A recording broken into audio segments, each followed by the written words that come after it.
ಕುರುಕ್ಷೇತ್ರ ಯುದ್ಧದ ನಂತರ ಕೃಷ್ಣನು ಅರ್ಜುನನಿಗೆ ಅವರು ಬಳಸುತ್ತಿದ್ದ ರಥದಿಂದ ಕೆಳಗಿಳಿಯುವಂತೆ ಹೇಳಿದರು. ಕೃಷ್ಣನು ಒಂದು ವಿಶೇಷ ರಹಸ್ಯವನ್ನು ಬಹಿರಂಗಪಡಿಸಿದರು. ಯುದ್ಧದ ಸಮಯದಲ್ಲಿ ಅವರೊಂದಿಗೆ ಇದ್ದ ಶಕ್ತಿಯುಳ್ಳ ಕೋತಿರಾಜನಾದ ಹನುಮಂತನಿಗೆ ಧನ್ಯವಾದಗಳನ್ನು ಹೇಳಿದರು. ಹನುಮಂತನು ರಹಸ್ಯವಾಗಿ ರಥದ ಮೇಲೆ ಧ್ವಜದ ರೂಪದಲ್ಲಿ ಇದ್ದನು. ಕೃಷ್ಣನು ಹನುಮಂತನಿಗೆ ಧನ್ಯವಾದಗಳನ್ನು ಹೇಳಿದಾಗ ಅದ್ಭುತವಾದ ಘಟನೆಯೊಂದು ನಡೆಯಿತು.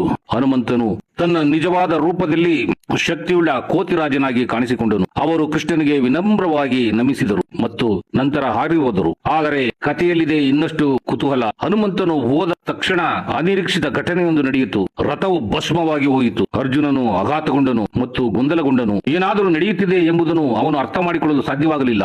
ಆಗ ಕೃಷ್ಣನು ಅದರ ಮಾಯೆಯನ್ನು ವಿವರಿಸಿದನು. ಯುದ್ಧದ ಸಮಯದಲ್ಲಿ ಶಕ್ತಿಯುಳ್ಳ ದಿವ್ಯಾಸ್ತ್ರಗಳನ್ನು ರಥದ ಕಡೆಗೆ ಎಸೆಯಲಾಗಿತ್ತು. ಈ ಶಸ್ತ್ರಗಳು ಅವರು ಮುಟ್ಟಿದ ಯಾವುದನ್ನು ಸುಡಿಯುವ ಶಕ್ತಿಯುಳ್ಳವಾಗಿದ್ದವು. ರಥವು ಹಿಂದೆ ಭಸ್ಮವಾಗಬೇಕಾಗಿತ್ತು, ಆದರೆ ಅದನ್ನು ರಕ್ಷಿಸುತ್ತಿದ್ದ ವಿಶೇಷ ಅಂಶವೊಂದು ಇತ್ತು. ಆ ಅಂಶವೇ ಹನುಮಂತನು. ಅವರ ದಿವ್ಯ ಸಾನ್ನಿಧ್ಯ ಆ ವಿನಾಶಕಾರಿ ಶಸ್ತ್ರಗಳಿಂದ ರಥವನ್ನು ರಕ್ಷಿಸುತ್ತಿತ್ತು. ಅದನ್ನು ಸೂಕ್ತ ಸಮಯದವರೆಗೆ ಸುರಕ್ಷಿತವಾಗಿಟ್ಟುಕೊಂಡಿತ್ತು.